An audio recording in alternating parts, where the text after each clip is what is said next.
Good morning friends, मैं विपिन भारद्वाज हाजिर हूं आज आपके सामने लेके इस चैनल द बेबीलोनियन में एक नई चीज। दोस्तों, we lose money in online business. दोस्तों, हम ऑनलाइन बिजनेस में पैसा लूज करते हैं। मत करना दोस्तों, ऑनलाइन बिजनेस बिल्कुल भी मत करना। अब दूसरों की सफलता या सक्सेस देख के आप ऑनलाइन बिजनेस स्टार्ट तो कर दोगे, या फैंसी वर्ल्ड समझते हुए इसको थोड़ा एंटरप्रेन्योरशिप वाली फीलिंग, एंटरप्रेन्योर वाली फीलिंग अपनी लाइफ में लाने के लिए आप ऑनलाइन बिजनेस स्टार्ट तो कर दोगे, लेकिन you gonna lose a lot of money. आप इतना पैसा लूज कर दोगे, या तो दोबारा ऑनलाइन बिजनेस का नाम नहीं लोगे या दोबारा उठने की हिम्मत नहीं कर पाओगे दोस्तों। तो क्यों मैं ऐसा कह रहा हूं कि आप you gonna loose money in online business, आप क्यों पैसा लूज करोगे ऑनलाइन बिजनेस में, ऐसा मैं क्यों कह रहा हूं दोस्तों? Because it's my experience, I have also lost a lot of money in online business. मैं नहीं चाहता कि आप लोग यहाँ पर वो पैसा लूज करो। मैंने जो गलतियां करी, या लोग जो जनरली जो गलतियां करते हैं दोस्तों, आके इस वीडियो को देख रहे हो या यूट्यूब पर और कहीं जगह एक्सप्लोर करते हो, तो सक्सेस स्टोरीज तो सब जगह मिल जाती है, लेकिन जिन लोगों ने पैसा लूज किया वास्तव में वो लोग जो सिखा रहे हैं उसको सीखना जरूरी है दोस्तों, ठीक है? क्योंकि सफलताएं वाली कहानी तो हर कोई बताता रहता है, लेकिन जिन्होंने वास्तव में पैसा लूज किया है, नुकसान खाया है, वो इतना ओपनली भी बताता नहीं है। दोस्तों, यहाँ पर मैं बताऊंगा मैंने कितना पैसा लूज किया और किन रीजन से किया, कौन सी ऐसी 6 गलतियां मैं इस वीडियो में बताने जा रहा हूं। Why do people lose money in online business? तो 6 reason I'm gonna tell you over here। पहली गलती यहाँ पर दोस्तों क्या होती है, जब कोई भी बंदा ऑनलाइन बिजनेस स्टार्ट करता है, वो कोई भी प्रोडक्ट बेच रहा हो, वो मोबाइल एक्सेसरीज बेच रहा हो, या वो शूज बेच रहा हो, टी शर्ट बेच रहा हो, एथनिक अपैरल बेच रहा हो, होम डेकोर बेच रहा हो, कुछ भी वो बेच रहा हो, वो लोग गलती क्या करते हैं कि वो परचेजिंग जो करते हैं, माल की जहां से प्रोक्योरमेंट करते हैं, पहली बार जो माल खरीदते उसी को बहुत ज्यादा हाई कॉस्ट पर खरीद लेते हैं। बोले तो वो एग्जैक्ट जो मैन्युफैक्चरर है, जो रियल मैन्युफैक्चरर है, उस तक पहुंच ही नहीं पाते हैं और कहीं से भी बीच में से माल खरीद लेते हैं, वहां से जहां ऑलरेडी उनको इतनी ज्यादा रेट में वो माल मिलता है कि जब वो उसको ऑनलाइन बिजनेस या ऑनलाइन पोर्टल्स पर बेचने जाते हैं तो अपनी शिपिंग कॉस्ट हो गई, कमीशन हो गया, अपना प्रॉफिट मार्जिन हो गया, अपने अदर एक्सपेंसेस सारा जोड़ के जब सेलिंग प्राइस निकल के आता है तो वो इतना ज्यादा होता है कि एग्जिस्टिंग मार्केट से बहुत ज्यादा होता है। जो ऑनलाइन में लोग बेच रहे हैं ऑलरेडी पहले से, उनसे काफी ज्यादा होता है, तो माल बिक नहीं पाता है। तो सबसे बड़ी गलती पहले यही करते थे कि आपको करना क्या है कि जो जेन्युइन मैन्युफैक्चरर है, ठीक है, ये आपको इतना ज्यादा इंटेंसिव रिसर्च करना है कि आपको पता लग जाए कि ठीक है भैया, अगर मैं खुद भी इस चीज को मैन्युफैक्चर इसकी करता हूं तो ठीक है, आपको पता लग जाना चाहिए कि ठीक है, हाँ, इतने रुपए में इसकी मैन्युफैक्चरिंग हो जाती है और मैन्युफैक्चर का 8-10% मैन्युफैक्चरर अपना जोड़ के हमें बेच रहा है। उस लेवल तक आपको इंटेंसिव रिसर्च करनी है, तो जाके आपका काम बनेगा, वरना पहली गलती में बर्बाद हो जाओगे।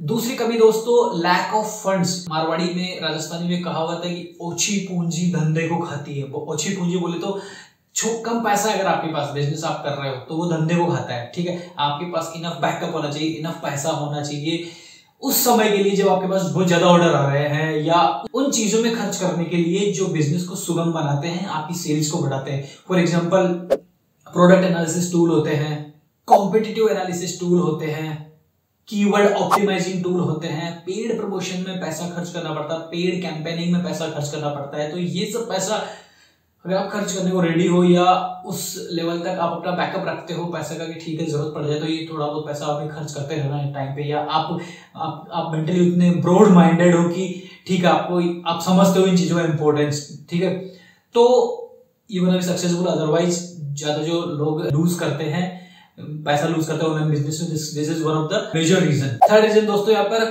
Not knowing the secrets of online business. Online business क्या होता है, उसकी बारीकियां क्या होती है, उसकी सीक्रेट टिप्स क्या होती है, ट्रिक्स एंड टिप्स क्या होती है, वो आपको पता ही नहीं है। आप आए सीधे घुस गए, ऑनलाइन बिजनेस स्टार्ट कर दिया। फॉर एग्जांपल, यहाँ छोटे से एग्जांपल से मैं समझाना चाहूंगा कि जैसे आपने बिजनेस स्टार्ट किया, आप टी शर्ट बेच रहे हैं, आप शूज बेच रहे हैं, ठीक है, प्रोडक्ट लिस्टिंग करते हैं, वो एक्सेल शीट आती है हर पोर्टल की, उसको फिल कर रहे हैं आप, ठीक है, जो आपने मेन जो कॉलम्स थे वो तो फिलअप कर दिए, और कई जगह को आपने गैर जरूरी समझ के उनको छोड़ दिया, जो कि बहुत बड़ी गलती होती है। इसीलिए मैं जनरली कहता हूँ कि किसी प्रोफेशनल से ही अपनी प्रोडक्ट लिस्टिंग करवानी चाहिए, बट स्टिल लोग ध्यान नहीं देते हैं, और वो खुद भी उसको अच्छे से अच्छी तरह से आप एक्सेल शीट को फिल कर सकते हो। बट ये एग्जांपल दे रहा हूँ मैं सिर्फ, बोले तो अगर आपको ऑनलाइन बिजनेस के सीक्रेट्स, टिप्स, ट्रिक्स ये नहीं पता तो आप वहां भी मात खाओगे। इस वजह से आप बहुत ज्यादा पैसा लूज करते हो। तो लोग जनरली लिस्टिंग ही अच्छी नहीं कर पाते हैं, तो लिस्टिंग अच्छी नहीं हुई तो ऑर्डर नहीं आएंगे, तो आपका स्टॉक रखा रह जाएगा, and you gonna lose a lot of money. तो this is one of the major reason. चौथा रीजन यहाँ पर दोस्तों मैं बताना चाहूंगा, dispatching the product without quality check. तो लोग क्या करते हैं कि बिना क्वालिटी चेक किए ही, जब स्टार्टिंग के दिन होते हैं, जब आप ऑनलाइन बिजनेस स्टार्ट किया, आपकी स्टार्टिंग के रोज के 5, 10, 15, 20, 50, 70, 80, 90, 100 ऑर्डर आ रहे हैं, ठीक है।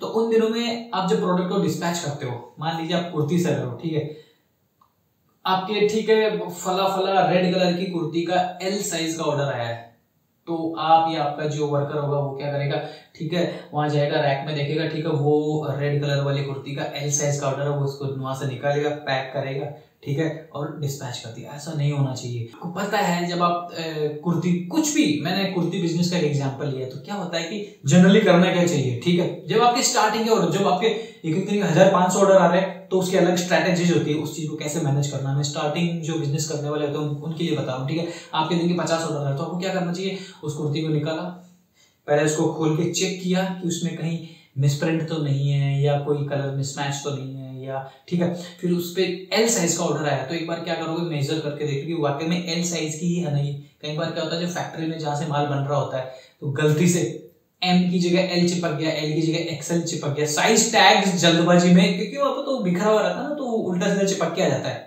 तो आपने देखा हाँ रेड कलर है, एल साइज है, भेज दिया, नहीं, तो ठीक है, स्टार्टिंग में क्वालिटी चेक करके ही माल को भेजो, वरना you gonna lose a lot of money. क्योंकि लूज इसलिए कि रिटर्न्स जब आते हैं ना, तो रिटर्न्स में ही तो इंसान बर्बाद होता है, ऑनलाइन सेलर जो होता है। तो मान लीजिए आप एक प्रोडक्ट पे 50 रुपए कमा रहे हो स्टार्टिंग के दिनों में, ठीक है, इतना मार्जिन आपने रख रहा है, तो 4 प्रोडक्ट आपने डिस्पैच किए, ठीक है, तो आपने कमाए 200 रुपए। लेकिन जब एक रिटर्न आता है, तो एक रिटर्न के 200 रुपए भी पेनल्टी लगती है, तो 4 प्रोडक्ट की कमाई खा गया वो एक रिटर्न। तो अगर आपने 500 प्रोडक्ट भेजे, 400 सक्सेसफुली डिलीवर हो गए, 100 वापिस आ गए, रिटर्न आ गए, तो आपने कुछ भी नहीं कमाया, आप जीरो पर हो, ठीक है।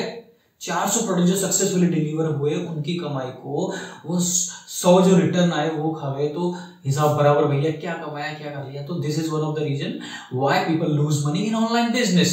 5th रीजन है दोस्तों, यहाँ पर जब ऑनलाइन बिजनेस बंदा स्टार्ट करता है, तो ही और she is unable to manage the stock को, जो इन्वेंट्री मैनेजमेंट पे वो काफी कमजोर साबित हो जाते हैं। क्या होता है जनरली, इसका रीजन मैं बताता हूँ, क्या होता है कि कोई भी बंदा जब ऑनलाइन बिजनेस स्टार्ट करता है, तो उसने फ्लिपकार्ट पे अकाउंट बना दिया, अमेजन पर बना दिया, मीशो पर बना दिया, इसके अलावा और भी छोटी मोटी बहुत सारी वेबसाइट है, सब पे अपने अकाउंट्स बना दिए, कोई बुराई नहीं है, ठीक है, बना दो, स्टॉक रखा हुआ है।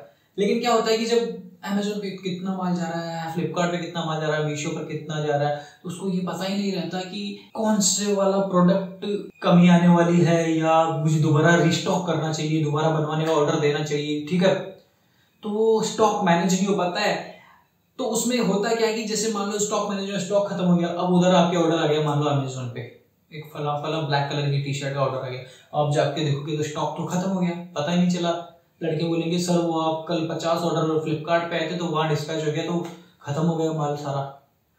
अब अगर उस ब्लैक टी शर्ट को आप डिस्पैच नहीं करते हो, तो आपकी रेटिंग प्रभावित होगी, ठीक है, आपका सेलर स्कोर प्रभावित हो जाता है, नेगेटिव रिव्यूज आ जाते हैं कई बार, ठीक है, तो आपका प्रोडक्ट नीचे जाएगा, ऑर्डर आना बंद हो जाएंगे, तो इस तरह से वैसे बर्बाद हो जाते हैं। तो unable to manage stock, so this is again one of the major reason why people lose money in online business. And 6th reason, last but not the least, the lack of proper accounting.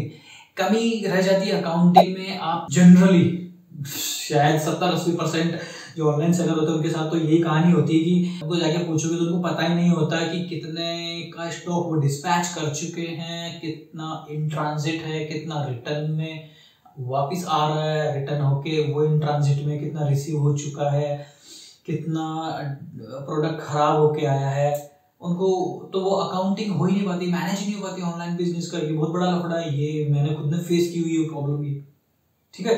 Accounting आप कर ही नहीं पाते दोस्तों, पहले दिन से accounting करो इसके लिए। अब उसके अलग एक वो एक विस्तृत चर्चा का विषय है।